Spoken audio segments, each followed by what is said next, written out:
नमस्कार, स्वागत है आपका ओनली यूपीएससी पर। यह है इन्वायरमेंट की छठी क्लास। इससे पहले हमने इन्वायरमेंट की 5 क्लासेस कर ली हैं, जिसमें हमने सारे महत्वपूर्ण टॉपिक डिस्कस कर लिए हैं, चाहे वो पर्यावरण संरक्षण का हो, चाहे वो पारिस्थितिकी तंत्र का हो या भोजन श्रृंखला का हो।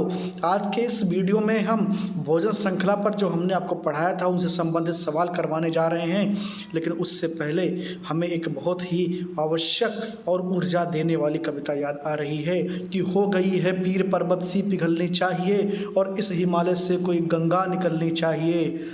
और ये जो कविता है ना, ये बहुत एनर्जी देता है हमें। जब हम ये सोच लेते हैं कि ये अब तो कुछ नहीं हो पाएगा, तो फिर हमें याद आते हैं एक कवि जो कहते हैं कि हो गई है पीर पर्वत सी पिघलनी चाहिए और इस हिमालय से कोई गंगा निकलनी चाहिए। ज़रूरी है कि आपके अंदर आग लगे, आप मेहनत करें, उठे जागें और तब तक मेहनत करते रहे, तब तक सफल ना हो जाएं। ठीक है ना। तो ये रजाई वजाई का ओढ़ना छोड़ दो, ये जवानों के लिए नहीं होता है। बुढ़े लोग सोते हैं 10 बजे तक। ठीक है ना। आप जवान हो, सुबह 6 बजे उठ जाओ, क्लास देखो, अपनी तैयारी करो, पढ़ाई करो, मार्गदर्शन हम देंगे, मेहनत तुम करो, मिल के सफलता का जश्न मनाएंगे। हमें गर्व होगा कि हमने किसी को पढ़ाया, वो सफल हो गया, और आप पर गर्व होगा आपके माँ बाप को कि हमारे बेटे ने उसका सपना पूरा करके दिखा दिया। तो चलिए लग जाइए मेहनत में। इस सोने होने से कुछ नहीं होता, समय बर्बाद करने से कुछ नहीं होता। अभी आपके शरीर में इतनी जान है, इतनी ऊर्जा है कि आप कुछ भी कर सकते हैं। 2-4 साल बर्बाद कर दिया तो उसके बाद कुछ नहीं घटने वाला है। टाइम है, अभी कर लो। ठीक है ना। तो चलिए सवाल नंबर 1 देखते हैं। निम्नलिखित पारिस्थितिकी तंत्र में कौन सा जीवीय संगठक नहीं है? पहला सवाल, निम्नलिखित पारिस्थितिकी तंत्र का कौन सा एक जीवीय संगठक नहीं है? ऑप्शन है वायु, दूसरा है वनस्पति, तीसरा है जीवाणु और चौथा है जानवर। बहुत ही सिंपल है, इसमें कुछ दिमाग ज़्यादा लगाना नहीं है, लेकिन सवाल ऐसे ही परीक्षा में आते हैं। तो इसका उत्तर क्या होगा? आप जानते हैं कि वनस्पति में भी जान होता है, जीवाणु में भी जान होता है और जानवर में भी जान होता है, लेकिन वायु में जान नहीं होता है। ठीक है ना। तो वायु में जान नहीं होता तो ये जीवीय संगठक नहीं है। अगला सवाल देखते हैं। निम्नलिखित में से कौन एक प्राथमिक उपभोक्ता है? चलिए बताइए। बहुत ही सिंपल सा सवाल है। किस निम्नलिखित में से कौन एक प्राथमिक उपभोक्ता? जिसने पिछली क्लास हमारी नहीं देखी ना, उनके कई सवाल इसमें सही नहीं हो पाएंगे। अगर उन्होंने अलग से पढ़ाई नहीं किया है, मैं कह रहा हूँ ना, कोई भी वीडियो मिस नहीं करना है। चैनल को सब्सक्राइब कर लो अगर अभी तक नहीं किया, कोई पैसा नहीं लगता है भाई साहब। बेल आइकन को प्रेस कर लीजिए क्योंकि नोटिफिकेशन आपको उससे मिलता है। और रही बात, ये जो क्लास आपको जो मिल रही है ना, ये भले ही आपको फ्री मिल रही है, लेकिन इसके पीछे बहुत मेहनत है, कड़ी मेहनत है। तो लाइक ज़रूर किया करिए, क्योंकि हमारे गुरु दक्षिणा के रूप में वही लाइक बचता है और कुछ नहीं। ठीक है ना। तो निम्नलिखित में से कौन सा एक प्राथमिक उपभोक्ता है, ये आपको बताना है। बाघ, दूसरा है मांसाहारी मनुष्य, तीसरा है लोमड़ी और चौथा है चींटी। बहुत ही सिंपल सा सवाल है। इसका क्ल्यू मैंने इससे पहले वाली क्लास में दे दिया था। एक नोट में बताया था कि जो चींटी है ना, जो चींटी ये एक अपघटक भी है और ये प्राथमिक उपभोक्ता भी है। आपने देखा होगा अपघटक का काम करते हुए किसी मरे हुए चींटे के ऊपर, किसी मरे हुए जानवर के ऊपर आपको चींटियाँ रेंगती हुई दिखाई पड़ती हैं। तो वो क्या कर रही होती हैं? अपघटक का काम कर रही होती हैं। लेकिन एक चीज़ आपने और देखा होगा, जो छोटे छोटे पेड़ पौधे होते हैं ना, उनके पत्तियों में, फूलों में कई बार आपको चींटियाँ दिखाई पड़ जाती हैं। तो वो चींटियाँ क्या होती हैं? उस ग्लूकोज को चूसने जाती है ना, जो पेड़ ने बनाया होता है। तो ये प्राथमिक उपभोक्ता भी हैं और अपघटक भी हैं। चींटियों पर याद आया, इससे संबंधित एक सवाल बहुत ही नॉर्मल सा पूछा जाता है कि चींटियों में कौन सा एसिड पाया जाता है? तो कौन सा एसिड होता है? Formic acid. पीसेस वालों लिख लो, ये सवाल आते हैं, ऐसे सवाल आपकी परीक्षाओं में पूछे जाते हैं। तो फार्मिक एसिड चींटियों में पाया जाता है। चींटी प्राथमिक उपभोक्ता भी है और अपघटक भी है। ये इसीलिए इम्पॉर्टेंट है। ये सवाल पीसीएस के पेपर में छप चुका है और आगे भी छपेगा, क्योंकि पीसीएस में सवाल रिपीट होते हैं, ये आप भी जानते होंगे। और अगर नहीं जानते तो तैयारी करना बंद कर दीजिए। पहले जानकारी तो कर लीजिए किस युद्ध में लड़ने जा रहे हैं, कौन से हथियार की जरूरत पड़ेगी, उसके बाद में तैयारी करिए।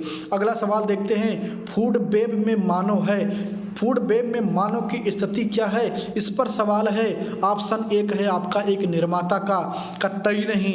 हम तो निर्भर हैं किस पर, हम खाते हैं आलू प्याज टमाटर मूली गाजर, ये सब कहाँ से आता है, ये सब हमें पादप देते हैं, पेड़ पौधे देते हैं, तो निर्माता हम कैसे हो जाएंगे। हम निर्माता नहीं है, इंसान निर्माता नहीं है, तो ये गलत हो गया। दूसरा देखते हैं, केवल प्राथमिक उपभोक्ता है। प्राथमिक उपभोक्ता कौन होता है, पहले इसको समझ लीजिए। प्राथमिक उपभोक्ता का मतलब जो उत्पादक पर सीधे सीधे निर्भर करता है वो प्राथमिक उपभोक्ता होता है। यानी कि जो साग खाए, जो गाजर खाए, जो मूली खाए, जो टमाटर खाए, चुकंदर खाए, वो क्या है, प्राथमिक उपभोक्ता है। लेकिन जो उनको खाने वाले को खा जाए वो कौन है, द्वितीयक उपभोक्ता है। एग्जाम्पल के लिए, बकरी पाती खाते हैं ताकि मोटी खाल, और जो नर बकरी खाते हैं उनके कौन हवाल। कबीरदास जी का वो दोहा याद करिए।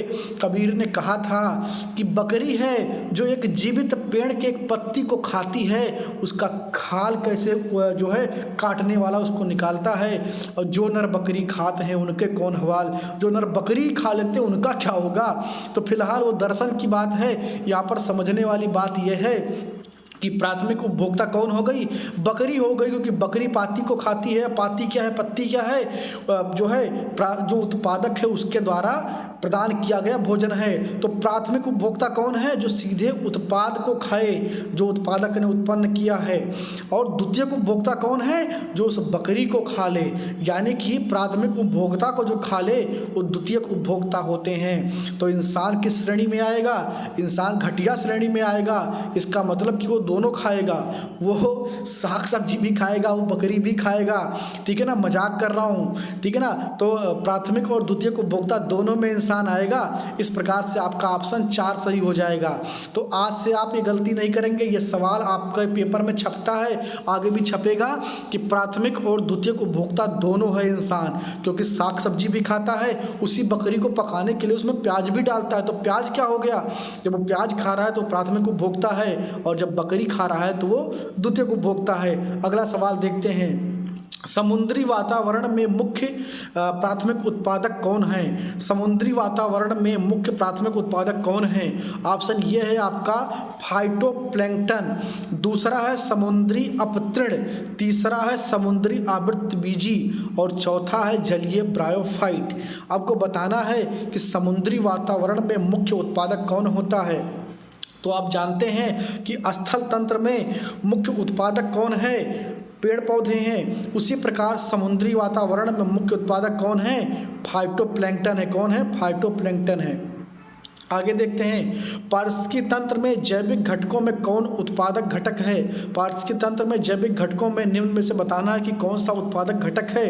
ऑप्शन ये है गाय, दूसरा है मोर, तीसरा है बाघ, और चौथा है हरे पौधे। आपको बताना है कि उत्पादक कौन है, कौन प्रोड्यूस तैयार करता है।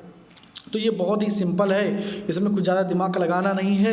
हरे पौधे सही हो जाएंगे। लेकिन सिंपल किसके लिए है, जो लगातार क्लासेस कर रहे हैं, जो कॉन्सेप्ट को समझे हुए हैं। जिन्होंने पढ़ाई नहीं की उनको सब कठिन लगेगा, वो कैसे कर पाएंगे इसको। अगला सवाल देखते हैं, प्रथम पोषक स्तर के अंतर्गत आते हैं। प्रथम पोषक स्तर के अंतर्गत कौन आता है इसमें, शाकाहारी जंतु आएंगे कि मांसाहारी जंतु आएंगे कि सर्वभक्षी आएंगे कि हरित पादप आएंगे। आपको बताना है कि प्रथम स्तर के अंतर्गत कौन आएगा, शाकाहारी जंतु आएंगे कि मांसाहारी आएंगे कि सर्वभक्षी आएंगे कि हरित पादप आएंगे। जो पोषण के स्तर है ना, ये कहाँ से स्टार्ट होते हैं, उत्पादक से स्टार्ट होते हैं। सबसे पहले उत्पादक, उसके बाद में प्राथमिक उपभोक्ता, उसके बाद में द्वितीयक उपभोक्ता। तो पोषण का स्तर इसी प्रकार चलता है। तो प्रथम स्तर का जो पोषण है किसमें होगा, हरित पादप में होगा, और उसके बाद में प्राथमिक उपभोक्ता, और उसके बाद में द्वितीयक, फिर तृतीयक, इसी तरीके से आगे बढ़ जाएगा।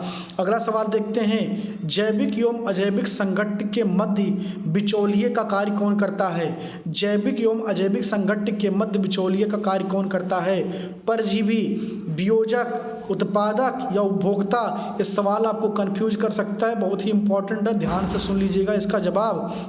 आने वाली परीक्षाओं में सवाल छपेगा और गलत नहीं होगा, ध्यान से अगर सुन लेंगे तो जैविक एवं अजैविक संघटक के मध्य बिचौलिए का कार्य कौन करता है? कुछ लोग इसमें परजीवी लगा देंगे और सवाल हो जाएगा गलत, क्योंकि जो परजीवी है वो सही नहीं होगा। यहाँ पर पूछ रहा है कि जैविक और अजैविक संघटक के बीच बिचौलिए का कार्य कौन करता है, तो कौन होगा? उत्पादक होगा, क्योंकि उत्पादक प्रोड्यूस को उत्पन्न करता है और उसे खाता कौन है? वो खाता है जो उस पर डिपेंडेंट है, यानी कि प्राथमिक उपभोक्ता। ठीक है ना। तो इस प्रकार जैविक एवं अजैविक संघट्ट के बीच में कौन है? उत्पादक है। तो ऑप्शन इसका तीसरा सही हो जाएगा।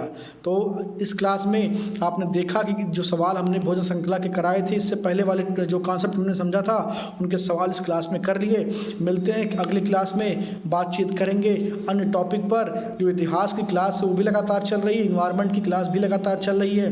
तो आपको बस क्लास में बने रहना है और सब कुछ फ्री में होगा। पहले प्री निकाल लें, फिर मेंस की तैयारी करेंगे, जो मेंस भी निकाल लेंगे, उनका इंटरव्यू की भी तैयारी एकदम फ्री करवाएंगे और रिकॉर्ड बना के रहेंगे।